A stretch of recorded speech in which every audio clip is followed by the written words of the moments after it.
এই ট্রাইব্যুনাল যেন স্থায়ী থাকে, এটা যেন এই কয়েকটা অপরাধ বিচার করে যেন শেষ না হয়। রাজনৈতিক ঋতু পরিবর্তন হলে এটার কার্যক্রম যাতে অব্যাহত থাকে।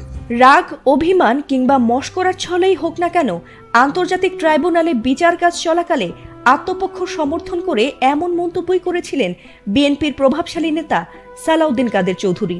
সে সময় এই বক্তব্যকে নিয়ে অনেকেই ঠাট্টা উপহাস করেছিল। তবে ইতিহাস বড্ড নির্মম, তাই বোধহয় বারবার ফিরে আসে। ঠিক 10 বছর আগে এই নভেম্বর মাসেই মানবতা বিরোধী অপরাধে মৃত্যুদণ্ড কার্যকর হয়েছিল সাকা চৌধুরীর। আর ঠিক 10 বছর পর একই ট্রাইব্যুনালে শেখ হাসিনারও বিচারের রায় হয়েছে। রায়ে শেখ হাসিনাকে মৃত্যুদণ্ডের আদেশ দেওয়ার পর সাকা চৌধুরীর এমন মন্তব্যের পুরনো ভিডিওটি আবারও নতুন করে ছড়িয়ে পড়েছে সামাজিক মাধ্যমগুলোতে।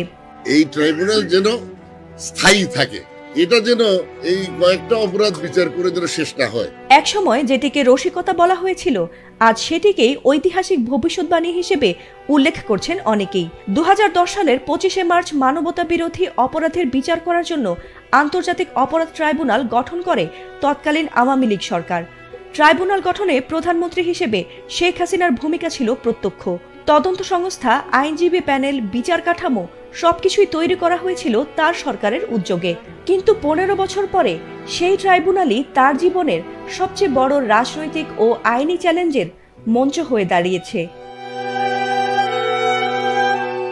2010 সাল থেকে 15 সাল পর্যন্ত এই ট্রাইব্যুনালে একাধিক যুদ্ধাপরাধীর বিচার হয়েছে। আর সবচেয়ে আলোচিত মামলাগুলোর একটি ছিল সাকা চৌধুরীর বিচার, যেখানে তিনি শেষ পর্যন্ত মৃত্যুদণ্ডে দণ্ডিত হয়েছিলেন এবং 2015 সালের 22 নভেম্বর তার ফাঁসি কার্যকর করা হয়েছিল। সে সময় থেকে ট্রাইব্যুনালের নিরপেক্ষতা, প্রক্রিয়া ও রাজনৈতিক প্রভাব নিয়ে দেশি বিদেশি মহলে নানা প্রশ্ন ওঠে। এখন সেই একই ট্রাইব্যুনালে ঘোষণা করা হয়েছে শেখ হাসিনার মৃত্যুদণ্ড, যা পুরো রাজনৈতিক প্রেক্ষাপটকে আবারও নতুন করে আলোচনার কেন্দ্রে নিয়ে এসেছে। বিশ্লেষকদের মতে এমন ঘটনা বিশ্ব রাজনৈতিক ইতিহাসেও বেশ বিরল।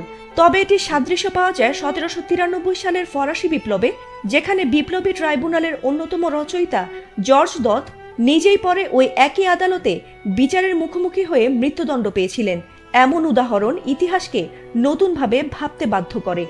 যদিও ট্রাইব্যুনালে 30টি মামলার বিচার এখনও সম্পূর্ণ হয়নি, আর সর্বোচ্চ আদালতে ঝুলে আছে 50টিরও বেশি আপিল। তবে জুলাই গণঅভ্যুত্থানের পরবর্তী সরকার পুনর্গঠন করে ট্রাইব্যুনালকে আরও সক্রিয় করে। সেই ধারাবাহিকতায় 17 নভেম্বরের এই রায়কে যুগের অবসান হিসেবে দেখছেন অনেকেই।